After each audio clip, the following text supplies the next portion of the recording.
Hi,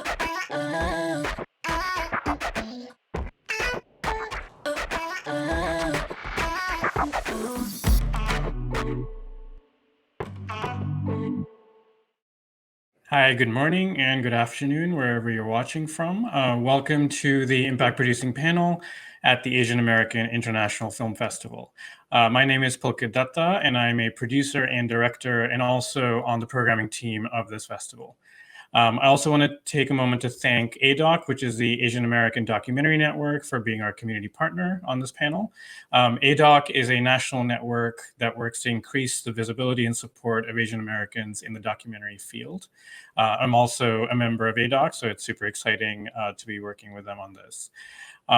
You are watching this panel on Twitch and on YouTube, and on Facebook, so feel free to leave comments there for our panelists as we talk with them today, and we'll try our best to put the questions to them. We have four wonderful panelists today joining us to talk about impact producing. Together, they bring a wealth of experience and wisdom.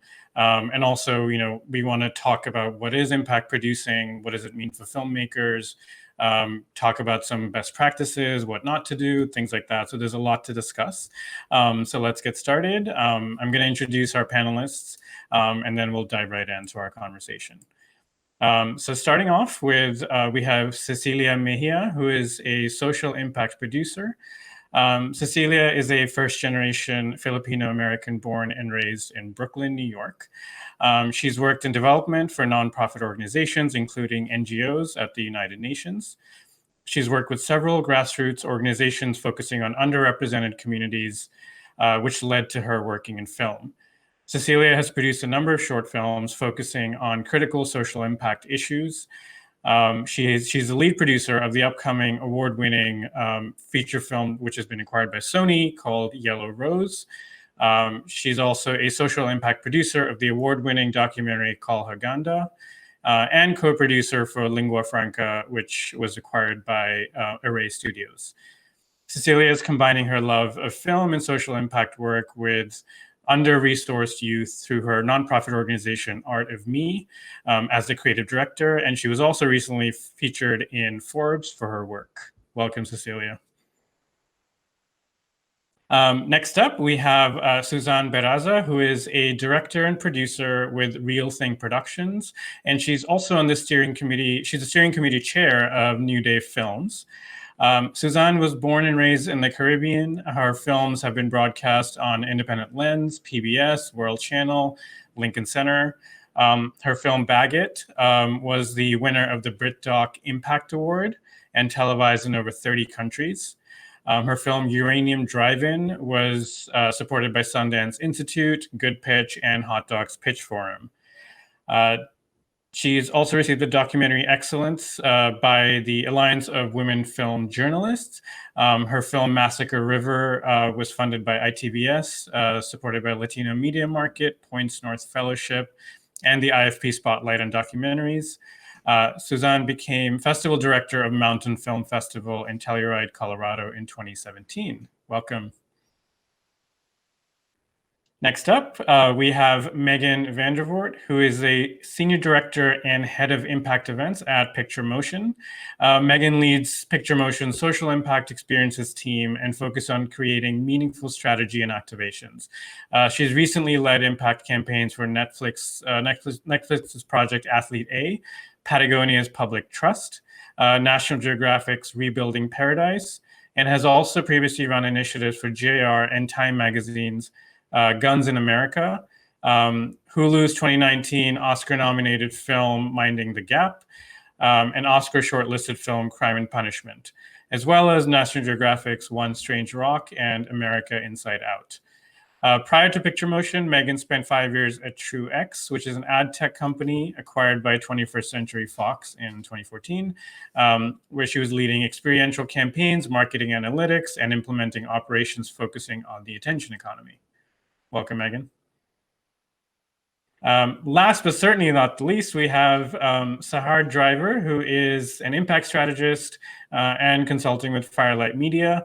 Sahra is a documentary impact and engagement strategist. In her work, she helps filmmakers, funders, and movement leaders advanced their strategic use of film and media to support meaningful and sustainable change on a range of issues. Campaigns and projects that she has contributed to have gone on to influence public discourse and measurable change related to aging and elder care, immigration, racial justice, worker advocacy, and more. Sahra is also an educator and researcher and a consultant to Firelight Media, the Ford Foundation, and the Hartley Media Impact Initiative at Auburn. Welcome, Sahra. Well, thank you all for joining us. Like I said earlier, we have this wonderful group of people who are very experienced, as you heard from the bios, and are coming at it from very different points of view as well.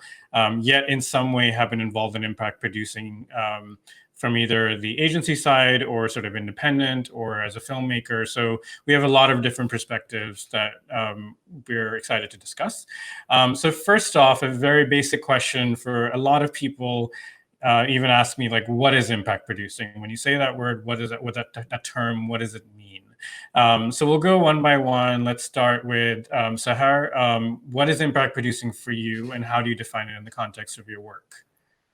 Yeah, thanks for having me. I would say that impact producing is the plan to elevate the power of a film that intersects with social movements in varied ways, to elevate and deliberately plan to support its ability to make positive change on those issues, whether that's attitudinal, behavioral, institutional or juridical policies, or community building, whatever.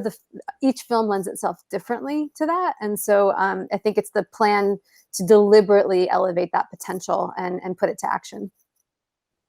Great. Let's go to Suzanne. You want to take that?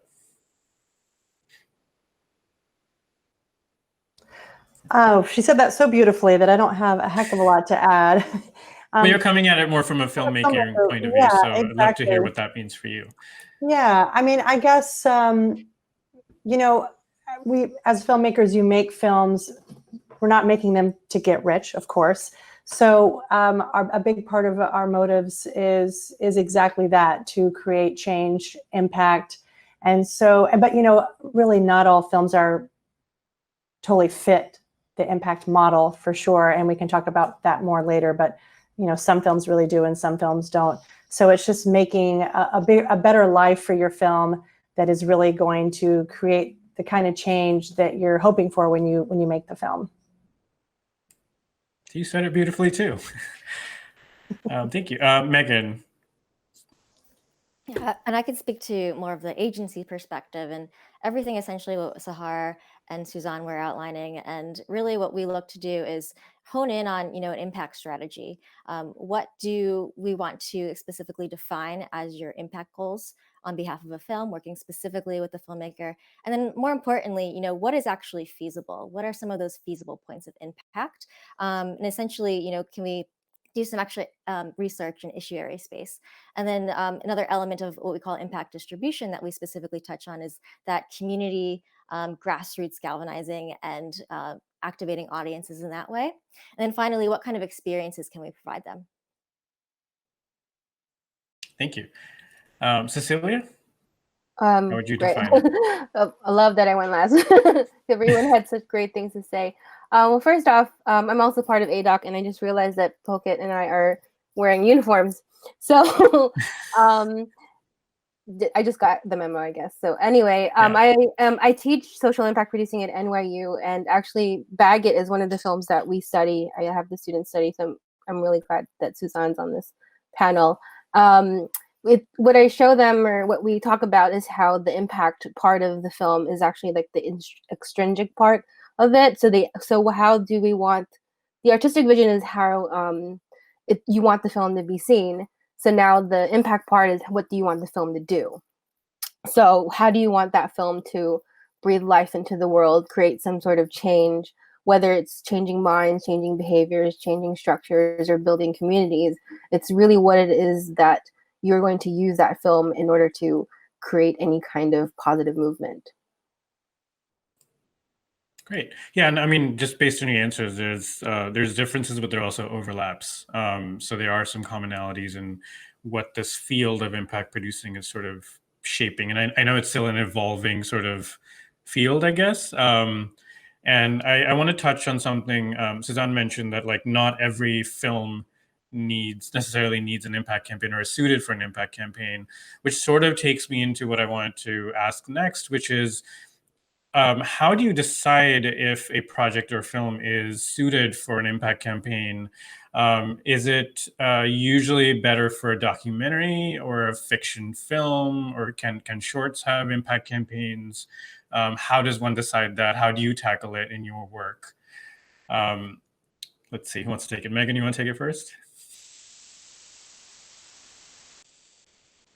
Sorry, I couldn't find the mute button. Yeah. I mean, honestly, we at Picture Motion have worked on all of the above, to be honest. And I'd say as long as there's some kind of movement or issues area space that it's going to affect the hearts and minds of people from that storytelling, that's really the deciding factor. Anyone else? Cecilia or Suzanne? Sure. Well, I always say that you can use any film for social impact. It just depends on how you create the impact campaign. I actually have been this semester leaning towards focusing a little bit on narrative in short films. How I decide on that is just whether or not, for me personally as an impact producer, if I'm the right person to bring it to the next level, to bring it to the world, or it's even just, is it relevant to now? That is there something that we can do with it now? And short films for sure. Come and Take It, filmed by PJ Raval. We've just been running a social impact campaign with that, and it's an incredible short film that I actually think we should be doing more impact campaigns around short films. Yeah, I feel like often short films tackle a lot of very important issues, in these sort of shorter formats. So it's sometimes can be more impactful, maybe. And then, to that, I also want to, for example, maybe Suzanne, you can answer this, as from a filmmaking point of view. People might wonder, again, if you say issue-based, does it have to be sort of a serious drama call to action kind of film, or can it be like, can I take a thriller or a comedy or something and run an impact campaign around that? So maybe Suzanne and then Sahar, if you have thoughts on that. Yeah, for sure. I think the issue base is sort of the key, because a narrative film that has a strong issue that it's examining, like about climate change or water, or that can work just as well, it seems. And you're right, short films have been doing really well because they fit in a person's scope of time, and especially with the university setting and that kind of thing.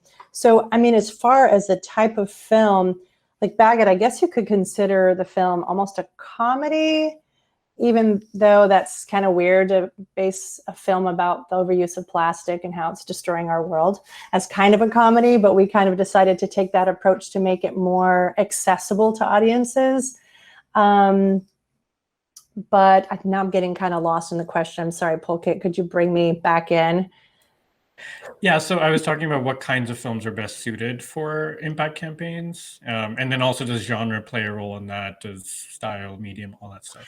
Right. Like if it has to be a drama. Even things like Super Size Me, that was very much a comedy and kind of took things to more of an extreme, but really it was all about health and food. So I think you can approach it in many different ways, because some films are extremely serious as well, and the way that they're approaching the material.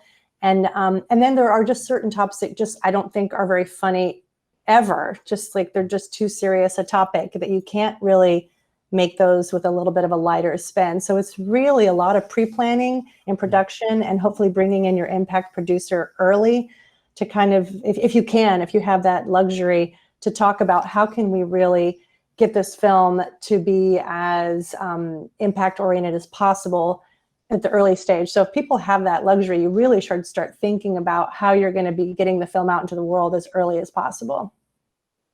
Great.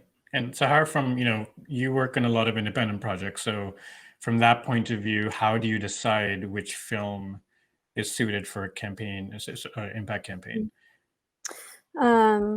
I forgot to mention at the top that I'm on Ohlone Ramesh land in the SF Bay Area, and I wanted to say that to start, just out of respect. But I I think that an impact campaign is the intersection of what the social movements that the film is intersecting with need, what a film's potential and power is, and what the filmmaker wants to do, and like what their hopes and greatest dreams are. And any one of those things can lean in the direction of yes, impact campaign, or no impact campaign, you know? So I think that's often where I'm starting from, is like, what is the impact? What does the filmmaker actually want?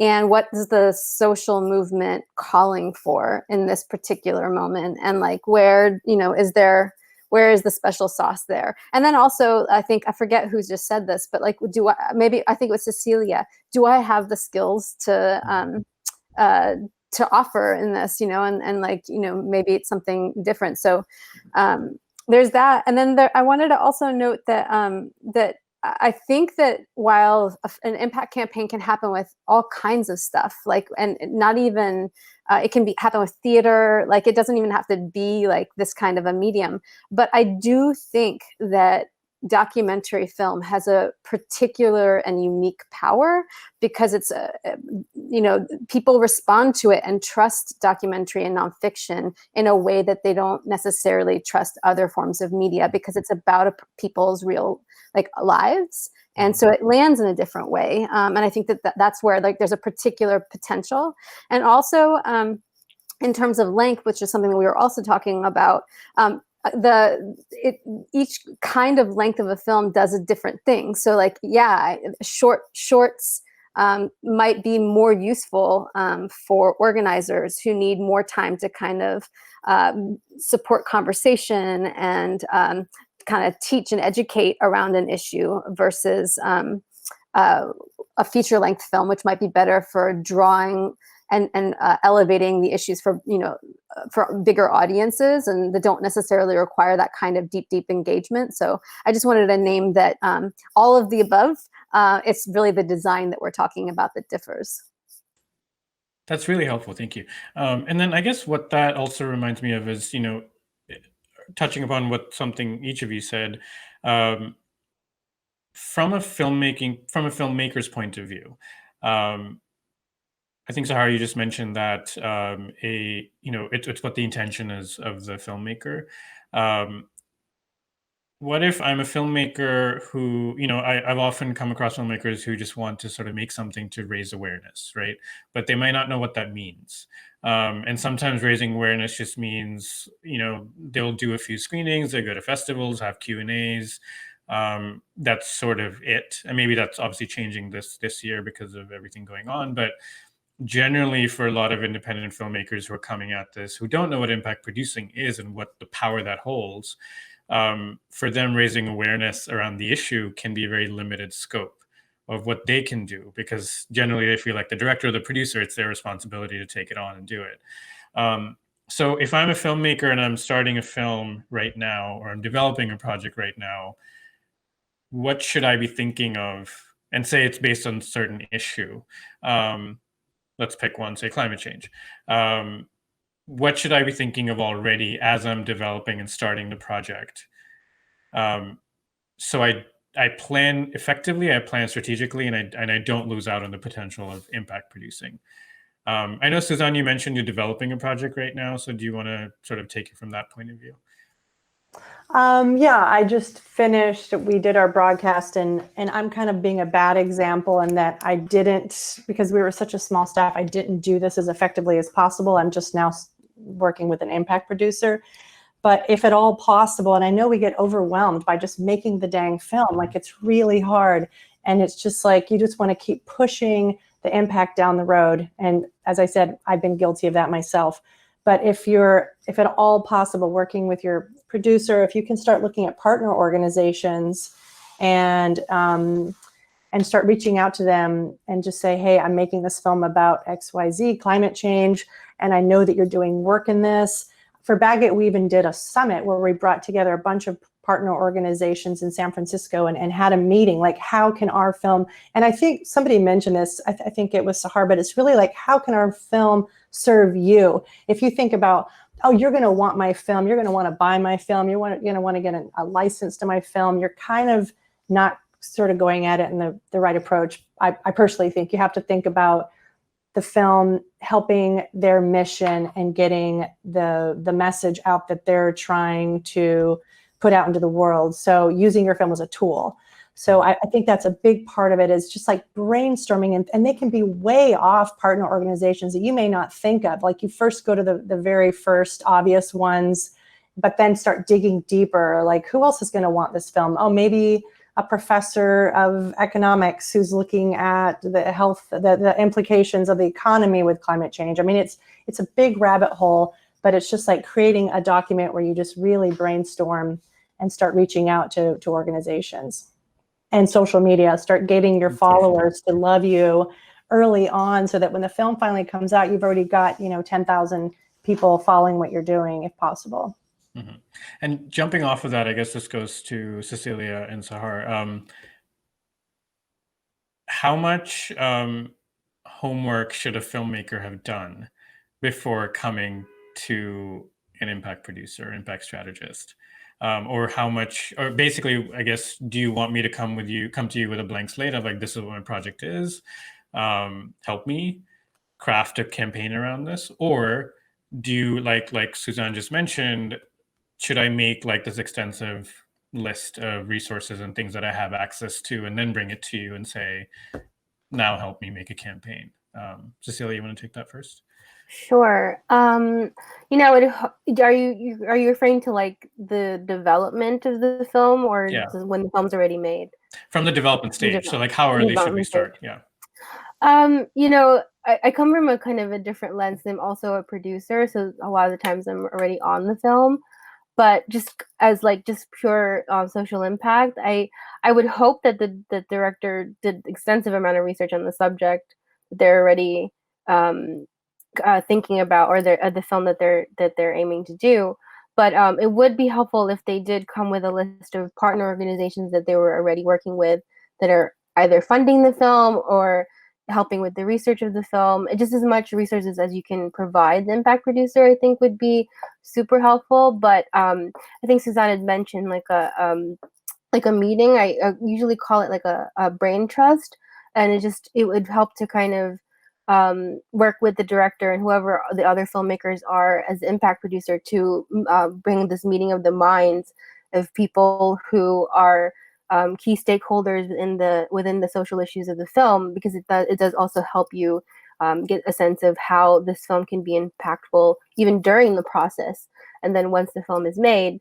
But I would also say, to the extent of like, I don't want I talk about this artistic vision versus impact vision, and the hope is that also that they can meld together and they can go hand in hand and coincide. But I also would hope that it doesn't, for the director and the filmmaker, it doesn't the artistic vision doesn't get too lost in them wanting to make an impact, because you do want people to see the film and you don't want them to compromise that artistic part of it as well. Because if once they have that honed in, I think it makes it much easier for an impact producer to do their job. But it does help to kind of work hand in hand, and also to know the cultural environment of where they want the film to go, or just even around the issues of the subject would be helpful. And even access to the subject, I think, is also, but that's also a very like sensitive line to tread. Right. Yeah. Right. Yeah, that makes sense. Sahar, do you have anything to add to that? Will you remind me of what question we're answering right now? So basically talking about, how much prep work should a filmmaker have done before coming to an impact producer, and where do you like to come in, and how much sort of, I guess, control's the wrong word, but like how much influence would you like to have in that, designing that strategy from the beginning of the film? Well, I think that the first, it's like ideally the filmmaker will have a response to one of two things. One, they will have a pretty clear sense of what the film is going to be. What is the clear key message, so that I have a sense of what it is that the film is doing, what its unique contribution is to the issues in the social movement. Or if not that, if it's earlier and they're not quite there yet, a pretty clear sense of what it is that they are hoping to accomplish, like how they want to support the social movement. Because there's a way that we can have a conversation from either perspective. And I think that the other piece that's really pretty important is that they are the right person to be making this film, and they have a relationship with the impacted communities that they're talking about, and that is already a big part of the interaction and the way that they have been in authentic and accountable relationship moving forward. So those, I think, are the predominant things that I look for and I'm thinking about and what that looks like. And there's no easy answer for any of those things, but it's definitely the starting point, if that's the question. No, that really helps. Thank you. And then Megan, coming to you, you're obviously working with an agency. Picture Motion works on a lot of big projects and also small, all kinds of projects. So again, I'm still approaching this from a filmmaker point of view. Sometimes filmmakers, especially independent filmmakers who are like already trying to scrape the money together to make their film, they might look at an agency like Picture Motion, which again, it's like I said, it's doing great work, but then it might just seem too big for what I'm doing. So from that, since you're working with them, how does that translate on your end? Like, what should a filmmaker consider when they're thinking about an agency? Yeah, absolutely. I mean, and Sahar, and Suzanne and Cecilia pretty much mentioned this, but really like understanding, what it is you're trying to achieve specifically, and knowing what your goals are maybe one of the most important things to bring to an agency like us, just so we can really, really figure out that strategy. One of the films that actually I like to bring up as a reference point that I worked on was Ghost Fleet, which was about the seafood slavery coming out of Thailand with Patsima and an amazing organization, LPN. And one of the issues they are trying to have, and it was all around building awareness, is just the fact that there is seafood slavery coming out of Thailand and really the entire fishing industry. And something that what we were able to bring to the table was that really in-depth research and partnership development. So, for example, we were talking to many seafood sources and organizations and people, and not trying to better understand why is it so hard to track where your seafood is coming from. And what we've came to see is that there's tons and tons of mislabeling. I talked to a man who basically owned 500 shrimping boats down in Alabama, I believe, and he basically said to me, "We have an abundance of shipping boats. But the issue is that, from abroad, from slavery, because they're able to drive the prices down, they're winning out from the big companies, the commercial industries that are selling it for much cheaper. That's a really, really big problem. And they're also mislabeling them as being produced in the US. That was an incredible, incredible find. So really just like thinking about, where we can come through is getting that really, really deep research and understanding. And then from there, when you have that period of collecting all that information, what do you do with it? And then how do you actually inform the public? Got it. And then I guess staying with you, Megan, just kind of continuing off of that, if someone sort of wonders or asks, like, what is the difference between impact producing and like regular marketing and distribution? Because I think often that can also get confused. And I know all of you have touched upon this in different ways already, but just to break it down, again, if I'm a filmmaker, do I need both? How do I make it happen? How do they work harmoniously with each other? So do you want to start with that, Megan? Yeah, I mean, I really can't get into the weeds of like how to specifically get into like the festival world and get distribution and things of that nature, but they do seem to be separate worlds in general. But we do see when it is available and when there is a goal for the filmmakers and for the distributor to put impact as a goal for them, that's a really, really nice marriage. I mean, we've seen it, with Hulu, with Minding the Gap, Netflix, and Athlete A. So really getting on the board of understanding, okay, if they're having an award season, what are some of the key dates or holidays or days of observation that we can align with, but also aligns with an award season. So that's kind of one of the ways we work together with distribution and marketing as a whole. Cecilia and Sahar, do you want to take this as well? Just the distinction between marketing, distribution, and impact work? Sure. I've experienced this a lot. A lot of people confuse social impact with another tool for marketing. I mean, it is a way for people to see the film, but I think people seeing the film is what helps impact, and vice versa.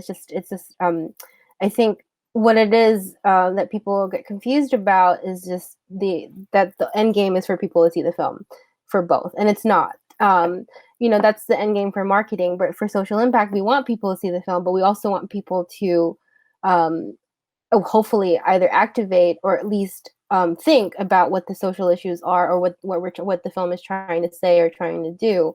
And so it's, in a sense, living beyond the screen, living beyond what you're seeing. That's what social impact is. And it's not, it's not driving people to the theaters, it's not driving people to stream the film. It's driving people to think about what this film is telling you or asking you to think about. That's what I think the difference is. That's really well put, because I think the word you use, activate the audience, I think that summarizes really nicely, because marketing in regular distribution is about getting people to purchase as a consumer, watch the film, and then often that's it, right? They enjoy it, they may share it with friends, but that's it. But then impact goes into what are they going to do next based on the issue of that film. Sahra, do you have any thoughts on that?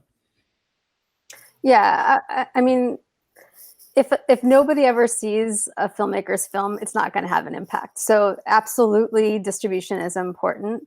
But I think where the confusion often happens is that distribution is the way that a film is made available to the public. Festivals, theatrical, broadcast, educational, VOD, grassroots screenings, that's all distribution. It's like the venue where it's housed, whether that's online or someplace else. Outreach, publicity, and marketing is to help audiences find the film on those platforms. So like they can be on those platforms, but if nobody does any work to make sure the audiences that you care about know that it's there, then it's like it's not even out there, So like that's what outreach and marketing does. And you can have impact-informed marketing and publicity and outreach, and you can have not impact-informed. Where not impact-informed is just like willy-nilly, anyone and everyone, kind of the general broad audiences, which isn't usually that useful, in my opinion. But an impact-informed plan, an impact and engagement, like my colleagues here have said, is the plan to get audiences talking, moving audiences towards specific actions, towards the specific outcomes. That can happen. And so I would say, where I think the confusion often happens when there is a film that is about an unknown issue. And when it's about an unknown issue, then marketing and distribution is probably one of the most important things you can do, because it absolutely needs to be elevated. And if your film is doing that, then exciting, awesome, great. And maybe there's more beyond that, but that at the very least is something. But if the film is about something that everybody already knows about, and it's already kind of in the cultural atmosphere, then maybe marketing and broad distribution isn't actually where the power is and potential is, but dialogue and discussion about particular aspects that are new contributions the film is making to that conversation, where you want to kind of get deeper into it, and so then it's about engagement and really deepening that conversation, or bringing particular audiences, especially focusing in on the communities that are most impacted, which oftentimes, especially when they're communities of color or communities that have less access to those distribution platforms for one reason or another, get alienated from those conversations. And so oftentimes an impact and engagement campaign, engagement in particular, is zeroing in on how to reach those audiences where they are, and what is necessary to pull them into the conversation. And so it's very, I think impact and engagement campaigns are extremely important for all those reasons. That brings up another question about timeline. So again, sometimes filmmakers think that distribution has sort of an end date, right? Once you've got a film, say, on a platform, you're kind of done with it, and you could potentially move on to the next thing. But for an impact campaign for the same film, can that go on much longer beyond the distribution? Like once the sort of the quote unquote final distribution is done for the film, can the impact campaign keep going on? How long could it go on for? Who decides that? Who wants to take that question? Sahra, go ahead. I'll just be really brief. Some of the campaigns that I'm most proud of are films like Care, like Welcome to Shelbyville, that for Welcome to Shelbyville, 10 years later, I know organizers are still using that film to engage community members and build community all across the country. With Care, I know that organizers are using that film again to build community at the intersection of people who are aging and the people who care for them, and make sure that they're not in competition, but are in collaboration towards building the solutions that are necessary. And so Care is the film by Tony Horiza and Deirdre Fishel, and Welcome to Shelbyville is a film by Kim Schneider. But I just think that that's, yeah, so for me, like these things can have a very long tail, and you can actually build in an active plan to continue to kind of nudge the work forward well after a film's distribution life has ended.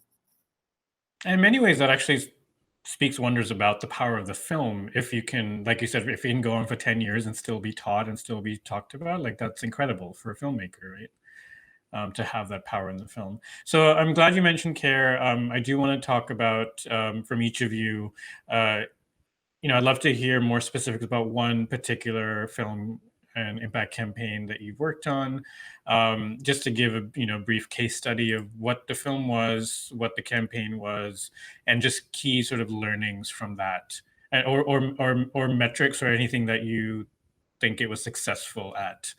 So Sahar, since you mentioned Care, let's start with you, and then we'll go to everyone else.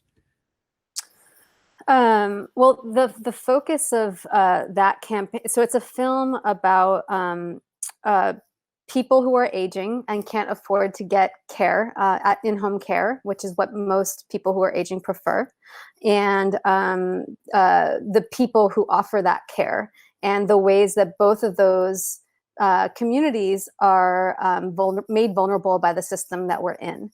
And so what this film does beautifully is highlight the challenges and the precarious experiences of both of those communities that are oftentimes by the laws and policies that are in place and pegged against one another, competing for scarce resources, like a system that has put them in that position. And what this film does is really show that there is a way for these communities to be in alliance and working together, and like that's its unique power, that's its potential, is that like when people watch that film together, they feel, they understand one another more, and they are in greater alliance with one another.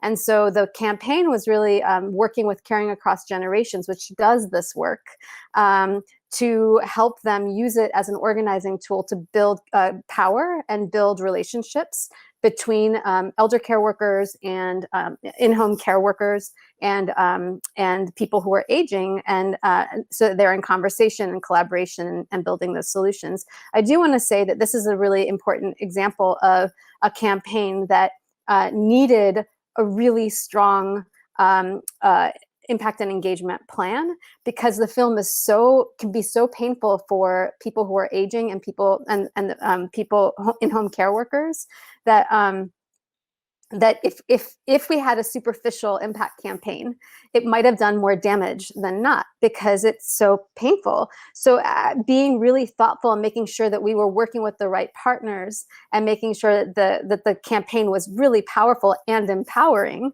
was essential, and it was. And so that's one of the reasons why the film continues to be used today, 5 years later, after the film has gone through its distribution life. So for me, that's one of the campaigns that I'm most proud of for that reason. That's a great example, thank you. And you make a great point about being very conscious of how you design the campaign, considering the issue at hand. That's a really important learning. Suzanne, do you have an example of a project that you worked on? Sure. I mean, the film that I worked on that had the most outreach and engagement, and it's still 10 years later, we're still having it screen and many places around the world, is the film Bag It, which, Cecilia, thank you so much. That was very sweet of you to mention. And, that was my first feature film, and it was just really having no idea how to do this. And part of it was that it was sort of the perfect storm for that film, because it's about plastic and its impact on health and environment. So it was just really lucky first film to start with. We didn't even know what outreach and impact was when we started the film.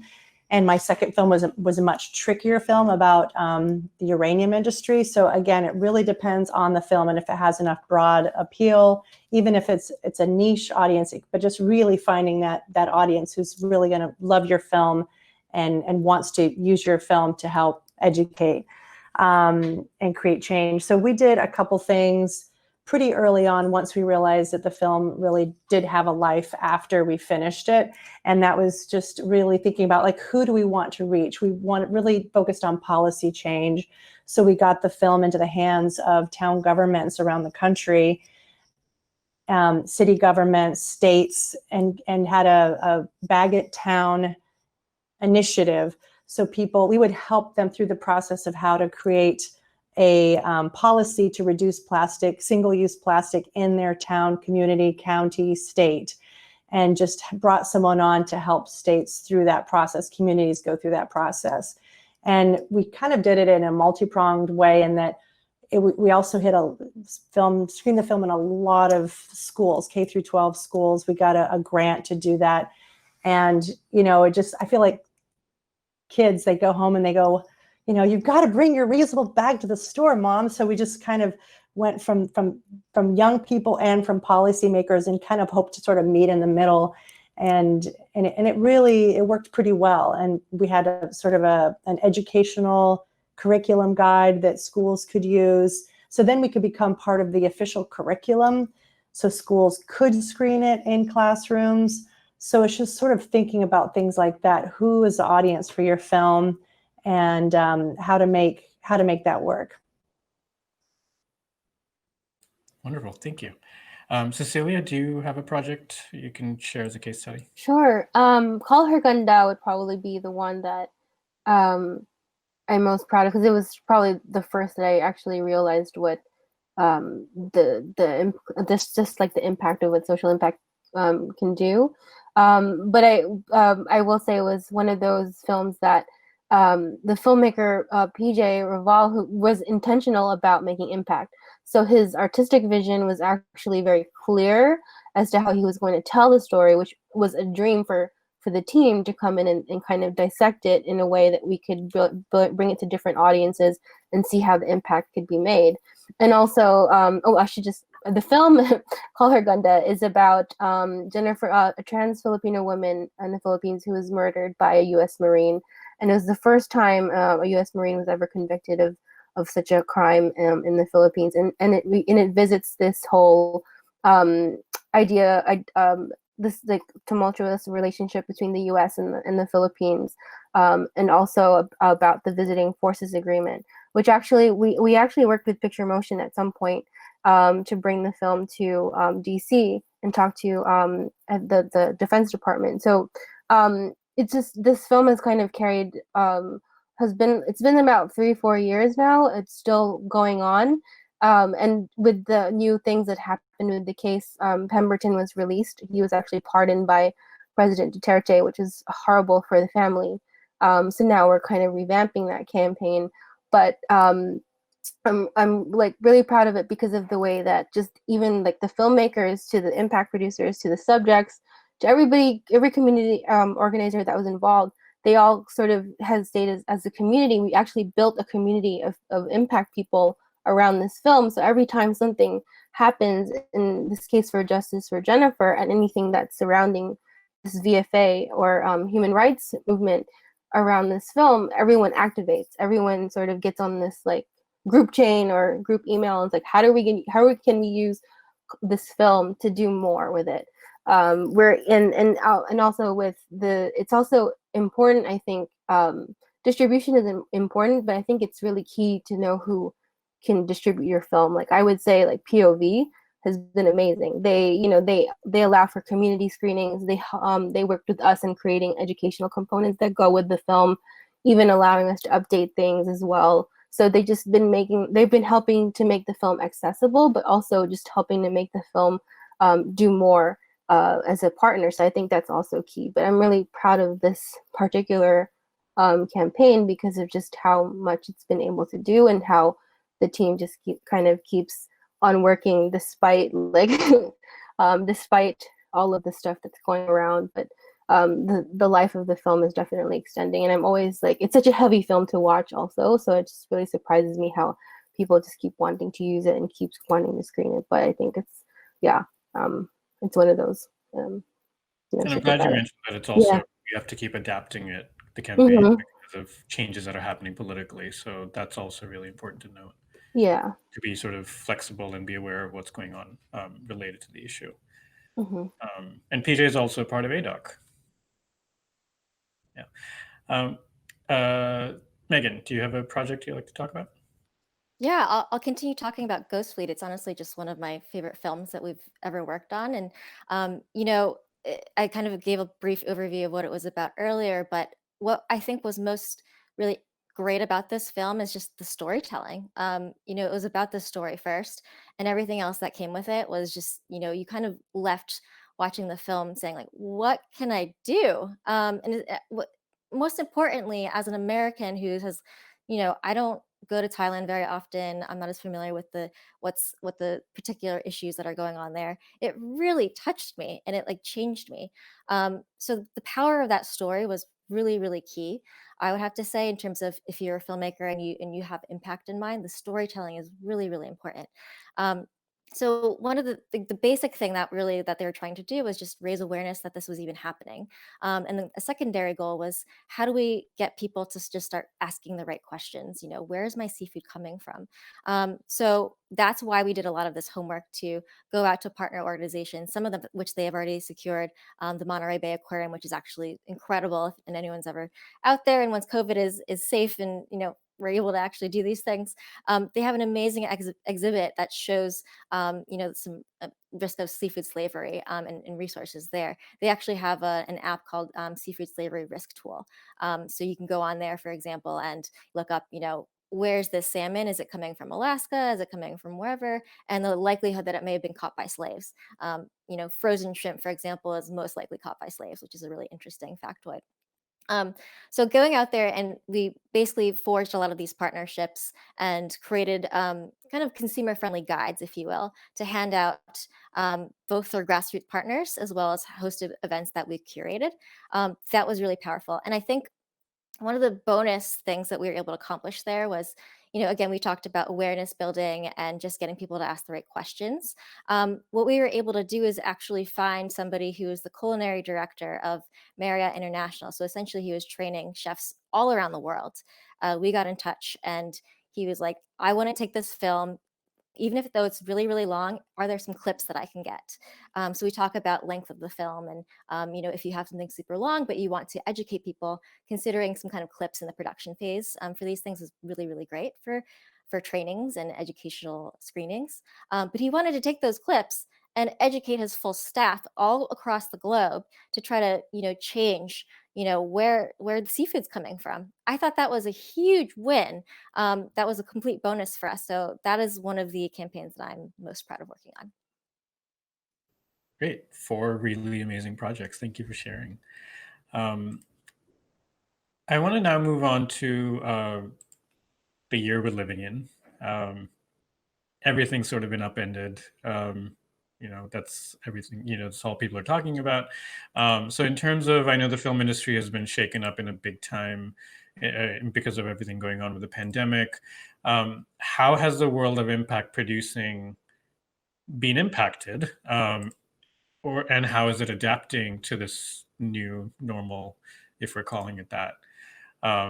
Especially because, and maybe Megan, you can also speak to this, is, you do impact events. So like, how has that changed? Obviously, we're not doing physical events anymore. Even in terms of how do you reach people? How do you reach the people that you want to help or raise awareness on the issue? So, Megan, you want to take that first, and then we'll go to other people. Yeah. Absolutely. When COVID first hit, and a lot of what we do and did as a company was very grassroots community, getting people together in the same room, whether they were organizing or we were organizing it. So I'm not gonna lie, it was definitely a scary time. We're like, how do we work with this? And to our surprise, getting people together in a digital room where they're still able to have that co-watch viewing experience was still incredibly powerful. And what the really extra amazing thing that was starting to happen is that we're getting more eyeballs on these than we would have had traditionally in the past. It's really been able let us be able to scale in that sense, rather than trying to galvanize people on the ground, although that's still very important. But just keeping COVID safety in mind, which is really important to us. That was kind of a really amazing benefit that we saw coming out of everything, that we were just able to scale a lot more in terms of who we're able to have. When you have a big, premiere, usually maybe you have 50, 100 people. Now we were seeing numbers in the thousands. I mean, that's incredible. I'm kind of curious to see if anyone else has the same experience. Obviously, there's some, what tool to use and things down the line. But thankfully, at this point, there's a tool for anyone with any budget, I would have to say, which is really, really wonderful. That's a key point, yeah.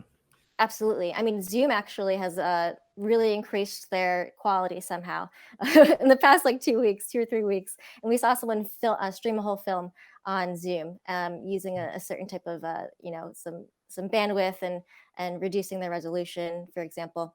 But it can be done, which is really, really great. Great. Anyone else, do you see something similar happening or something different? Cecilia, you want to speak to that? Sure. I'll say it has actually made people more curious about impact producing, or just impact in general with film. I think there was just a lot of this just was happening in the world. A lot of people want to throw their support or even just get behind projects that have like a strong social impact component, or just even think about their project in a different way now, of how can I rethink what I'm working on to create impact, or just because people want to be more mindful now, or they want to just be more inclusive, or they're just rethinking things. I see that in all levels. I see that now because I also work with high school students, and we do the same thing with them with short narrative films, and now these kids are thinking about like, well, my voice matters, and how is it going to, how, and it's going to extend now because more people are going to see it, rather than like we do a small thing at their high school and it's just like their classmates see it. Now they're thinking about the responsibility that they have, because like it's going to be virtual. We're going to be screening your film virtually, and now how's the rest of the world going to see it? So they're thinking in a mature sense of that way. And then even just like from the producing standpoint, or from impact producing standpoint, now we're like, as Megan said, we're able to reach more people. It's kind of amazing. I did a master class on this, and usually I've done it before, and usually we'll have like 15, 20 people sign up, but now it's like in the hundreds of people signing up from around the world. So it's interesting. And then it also helps me, because then now I'm thinking about, I think about cultural environment, like how like a film like Baggett might be seen differently in another part of the world. Like in the Philippines, they're like, oh, like they, plastics everywhere over there. So how can we use that film to get people to think about how they use plastic? So I think there's just so many different ways to think about it now. And I was just, even like in the beginning of the pandemic, I was just like, I was talking to a colleague of mine. I feel like at some point there's going to be a need for artists like us who live in this space of like art, education, and impact, because we're going to have to because art does change culture no matter what you say. But so how do we flip that and see that happening now? One thing I'd love to add to that, and this is like from the Mountain Film Festival hat. And we had our festival online. We were one of the earliest festivals that had to transition to an online festival. And what really excited me about it, while there's nothing that can compare to the excitement of being in a theater together and at the huge screen, and it gets dark, and afterwards, you're gasping together. You can't really ever change that. But the part that really thrilled me was how much more equity and access there was for audiences. depending on what, like you were saying, depending on especially where the theater is, like Telluride, Colorado is extremely expensive. So it sort of became a socioeconomic equalizer that people from around the world were able to attend, and also people who don't have the physical access. And there just were so many things that really thrilled me at how more diverse our audiences became just from putting the festival online. And so much so that we're going to continue doing that even when we are again able to meet in person. So definitely there are cons, but there is some real beauty coming out of it as well, kind of like everything in life. And I just feel also so blessed that we're in the film business, because really hard hit or places where you have to be in person, like obviously performing arts and that kind of thing. So at least we do have something that we can show online. So it's been a mixed blessing. Yeah, I mean, it's obviously, this year has been a big tragedy for the entire world. We've lost a lot of people, and it's a major crisis going on. But like you said, it's also bringing people together in very, new and interesting ways. And obviously technology is helping. The fact that we're doing this panel virtually has brought all of us together, and anyone can watch this. So, this is a great example. We are getting close to time, so I'm going to move on to the next question, which I think is super important. And I'd love for Sahar to tackle this. Let's talk money. So I know this is a very broad question, so I'm going to preface it with that. But again, coming back to, the point of view of a filmmaker, how do I even start budgeting for an impact campaign? I know that, I don't know if you've seen, there's a meme of like a producer and a contractor sort of pointing at each other and saying, like, what's your budget? What's your rate? And they're just kind of constantly asking each other the same question over and over again. And I know that happens a lot in the film production world too. So from an impact point of view, is it, how much do we budget for it? What is is there a ballpark? What does it mean? So I know it's a very broad question I'm throwing at you, Sahar, but Yeah. have at it.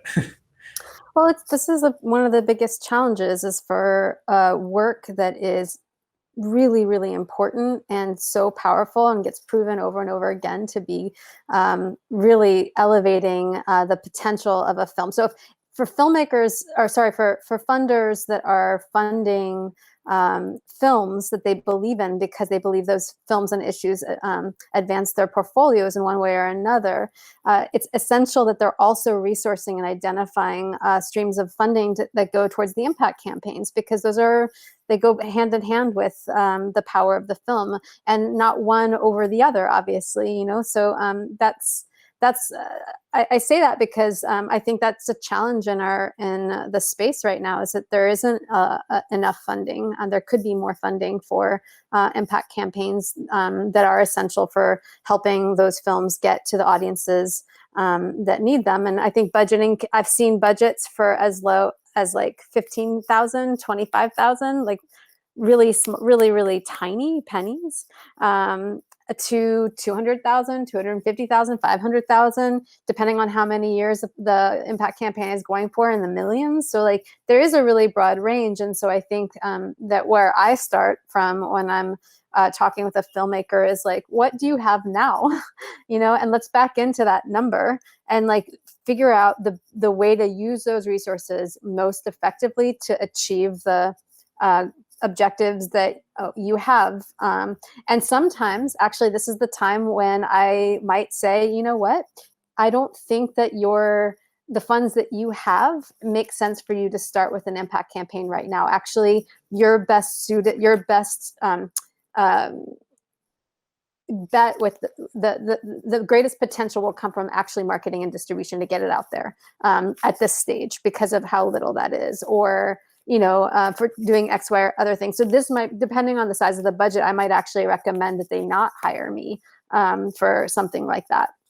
So, but yeah, I generally assess what's possible to do based on that. And that's largely because, unfortunately, we're still needing to do the work to convince funders or a business model, develop a business model that can be sustainable for the space.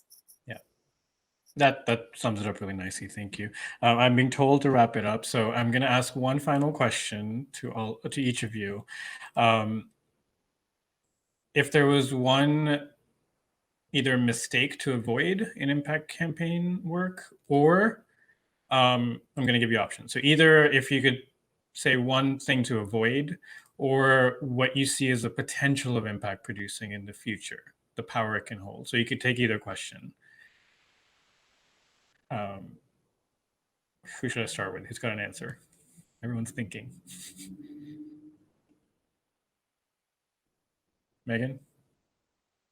Sure. I guess I can kind of potentially address both very quickly, but I'd say one of the biggest, and I wouldn't say it's necessarily a mistake, but a challenge that we sometimes come across is, we will talk to a filmmaker and, for example, they want to have policy change as part of their impact goal. But really, when we dig into the actual issue space, there's just an awareness problem. So people just don't know about the issue space. So it's hard to get straight to that policy change metric. So it's actually very similar from like a marketing funnel. You have the awareness, the intention, and then the action. So I kind of like to call that the impact funnel, where it's a very similar type of assessment. So I think that would just be something that I would say in terms of when you're thinking about your impact goals, where do you fall within that funnel? And then in terms of the potential for impact producing and where I see it going, I mean, I really hope, people understand that. I mean, again, I say this many, many times over and over, but the power of storytelling, and especially when there's something involved with an issue space or a movement, I think is, especially now, is so, so important. And I hope that it's something that people really think to build into their plans and think about further and earlier on in their process. Awesome, thank you. Cecilia, any one Sure. to avoid or potential for impact? Either question. I guess it could be both, but I would say what I often tell my students, or just anyone that wants to get into this, is a big mistake that you can make is not educating yourself on the issues that you are intending to tackle within what you're trying to put out there. Because I think it would be detrimental to the campaign if you didn't even know what you were talking about, and you just you're just sort of working as like a marketer, or you're just a facilitator. And I think it's just really important to continuously educate yourself. That's why I said in the beginning, sometimes I think about whether or not I'm the right person for it, because there's sometimes when I think I see something and I'm like, I don't know if I could really relate to it in the way that someone else can. I don't know if I have that particular skill set. And so I think that's like the biggest mistake anyone can make in an impact campaign. But also there's a potential there. Just imagine like how much you can learn as you're educating yourself, and then now bringing that to someone else, or to other people. So in my case, I'm always thinking about my students. So I never want to push anything on them that I'm not willing to learn. So that's just how I operate. So I think there's a mistake there in not doing it, but there's a potential in doing it. That makes sense. Thank you. Yeah. Suzanne, you have a... Yeah, believe me, I've made so many mistakes. So I'm happy to share a couple. And one is that don't feel like you have to do it alone as a filmmaker, because we're all so aware of money that, I'm trying to like send out newsletters and I mean, just like trying to get on social media, and I'm a lot of times trying to do it all by myself. The impact producers are an amazing breed, and the three women here right now are a testament to that. They really care about the issues, so passionate. You're going to find someone to work with you who can fit whatever budget you have, and you can be very scrappy without a heck of a lot of money. And when we started Baggett, we had almost no money. We had a very low, something like, I think we started with $10,000, and people were just like, well, that's way too little money. You can do a lot just with sort of finding people who really care and are going to, they're just going to talk about your film and just keep spreading the word. So just be willing to lean on people who love your film and are going to help you out with whatever you've got. Awesome, thank you. We do have to wrap up, so Sahra, do you have you get the final word. We're in a moment where one of the most powerful tools that we have are film and media, but in particular nonfiction film, especially when it's made ethically and accountably and independently. And And so in a moment like this, when it's so urgent, I would say that it's like really about being reminded of the potential. If we, and reminded that like, as like this space gets more and more professionalized, we can get more and more distant from the real heart of the matter, which is we need these stories more than ever, especially right now. And people have been using film to advance social change since the beginning. And let's not forget that, and let's double down, particularly in this moment, in like being really deliberate and thoughtful about this potent tool we have. Wonderful. And on that note, thank you all so much for taking the time to speak with us today. It was a really enlightening panel. You've all brought really interesting stories and perspectives, and I'm sure people have learned a lot from this. So thank you so much for joining us at the festival and the panel. This is us signing off. Thank you. Have a great day. Goodbye.